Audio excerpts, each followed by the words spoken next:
Sharpening chisels and plane irons is a lot like working out. You know you should do it, but the biggest problem is just getting started. And like working out, the more you sharpen your tools, the better you get at it. In fact, you can even start to enjoy it and look forward to doing it.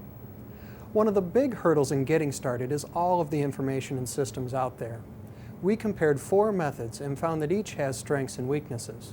We took the best to create what we think is the ultimate sharpening system. Sandpaper is cheap, so it's an affordable method to get started with, but the paper wears out quickly, so you have to keep buying more. Water stones are affordable, but you have to soak them before you can use them, they dish out quickly, and it's easy to slop water all over your bench. Diamond stones cut the fastest, but they're expensive, and they don't do the best job for fine honing. Ceramic stones don't dish as fast as water stones. You don't have to pre-soak them, but they can be a bit pricey. Notice I left out oil stones. They're expensive, cut slowly, especially in the new harder blade alloys, and are really messy. Our recommendation is to get yourself a bench grinder with a 120 grit aluminum oxide wheel and 2 stones, a diamond stone in 325 and 1200 grit, and a ceramic stone in 6000 grit. The first step to sharpening is flattening the tools back. Luckily, you only have to do this once when the tool is new. You'll find that chisels that look flat when they come from the factory usually aren't. And the nice thing about our system is that it uses diamond stones in the coarse grits. They stay flat and they cut really fast, so this chore isn't so bad. When flattening chisels, I tend to go front to back instead of a sliding motion like this. It's really easy, especially on narrower chisels, to start rocking it back and forth, and instead of a flat back, you create a convex back. And hopefully you can see this too. This chisel suffers the same problems. It's flat here, it's flat here, and then I have a hollow all the way along. My ultimate goal is to get it flat just at the edge. So if it was flat here, I'd be happy.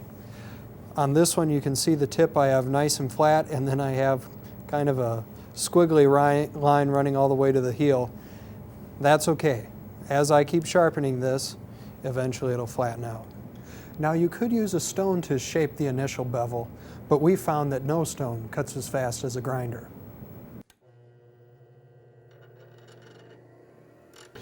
This will produce what's called a hollow grind, in that the wheel will produce a slightly concave shape to the bevel.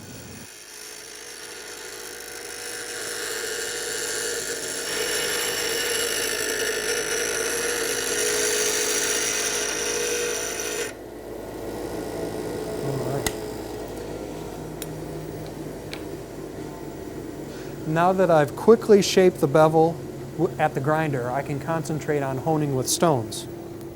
A good quality honing guide holds your tools at repeatable angles, sharpening after sharpening. This one is from Lee Valley. It has a built-in jig to set your blade angles. It also centers your blade and holds it square to the tool.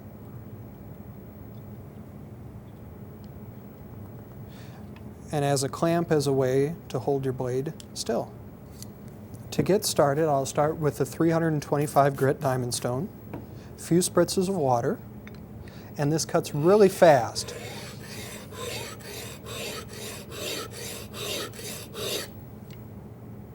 I can already feel a burr, so I can move on to the next grit. Now all I'm doing here is wiping off the wheel and wiping the edge of the tool to remove any grit from that coarser side of the stone before I move to the 1200 grit side. On this side, I'll take about a dozen strokes,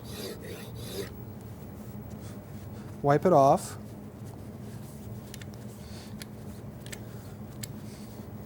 just evaluate the edge,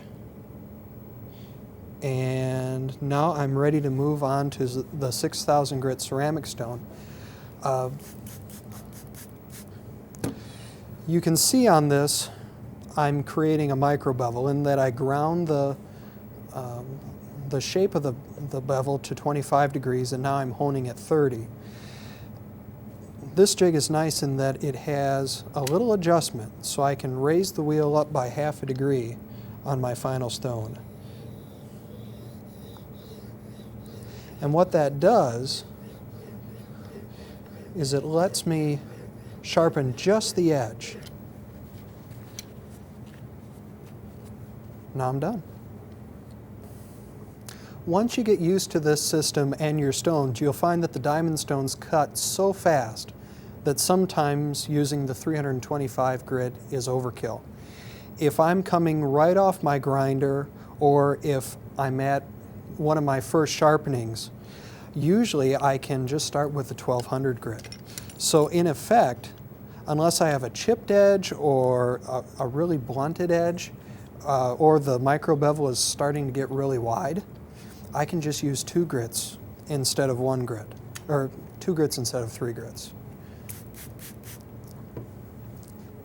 It might take just a few more passes on the 1200 grit side, but the trade-off is you don't have to use the 325 grit at all.